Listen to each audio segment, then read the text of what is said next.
Zoom fatigue, anyone? How about home office envy? Even the effects of climate change, water shortages, wildfires, devastating storms, and other extreme weather, may increasingly inform how, where, and with whom we conduct our lives.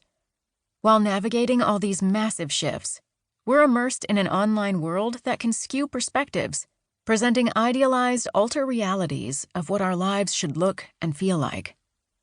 In short, money and love decisions are becoming more complex as our world becomes more complex. Rest assured, however, that this book is not an exercise in doom scrolling. It's quite the opposite, in fact. This book is a guide to help you navigate love and money decisions. We never tell you what to decide, only you can do that. Instead, we give you a framework, relevant research, and exercises to help you identify your priorities and make decisions that are aligned with what you want. The result? You will experience more ease and feel more confident, knowing that even when external factors beyond your control impact your life, you have a solid, proven framework you can use to course correct.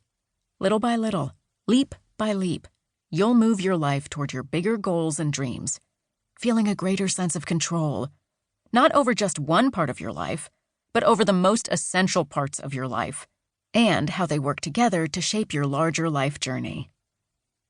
Challenging times can force us to reassess our lives in ways that ultimately lead to better outcomes. In 1970, Myra, a labor economist, was told by her then employer, the University of California, Berkeley, that she would never be hired for a tenure-track position because she was a mother of 2 young children.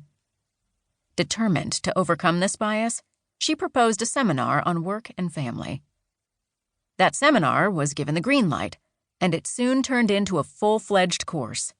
2 years later, UC Berkeley offered her a tenure-track position, but she turned it down to become the first ever woman faculty member at Stanford Graduate School of Business, Stanford GSB.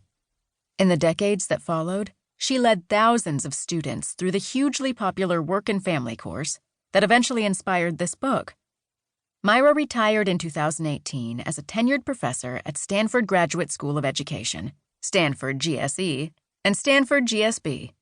While teaching the Work and Family course, first at UC Berkeley and then at Stanford University, Myra was herself navigating many of the topics it covered, arranging childcare in an era when group childcare was scarce, getting divorced and later remarrying, and caring for her elderly mother and then her husband after he was diagnosed with Parkinson's disease.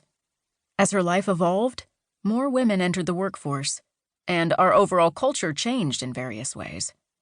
During her 40 years of teaching the course, Myra continually updated it to reflect her and others' life experiences, as well as new research and expertise from guest contributors. The enduring popularity of the Work and Family course was due in part to Myra's consistent yet flexible approach. Throughout, she adhered to her core philosophy: be direct and matter-of-fact about the way things are. Rely on accredited data, but carefully examine their limitations. Make use of personal perspectives and experience to inform the discussion. And empower students to embrace their role in changing their families, their workplaces, and our society. While staying faithful to this core approach, the course itself evolved over time to reflect changing cultural beliefs and norms. Stanford GSB is an elite private institution that does not reflect the larger population, or all groups within it. But as the school did more to prioritize diversity, the focus of the Work and Family course shifted too.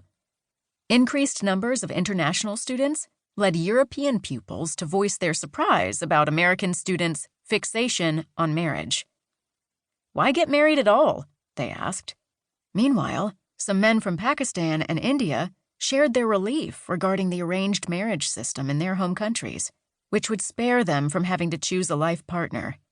Interestingly, no woman or non-binary person from these countries voiced the same support of arranged marriage. Having more diversity in race, ethnicity, gender, and sexual orientation also prompted the class to consider issues particular to historically marginalized groups. How does being Black affect marriage prospects? How does